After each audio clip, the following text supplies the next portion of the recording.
Bobby was always cold, with only a thin blanket to keep him warm.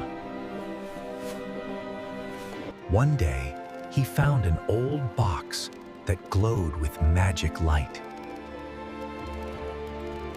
On the screen, he saw rich dogs eating a feast fit for kings.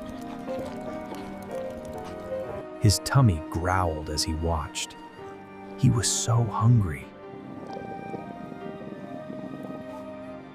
He fell asleep and dreamed he was one of those lucky dogs.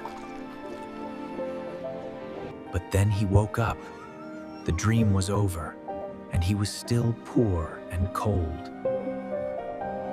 But then, kindness found him. You don't need to be rich to be happy. Subscribe for kindness.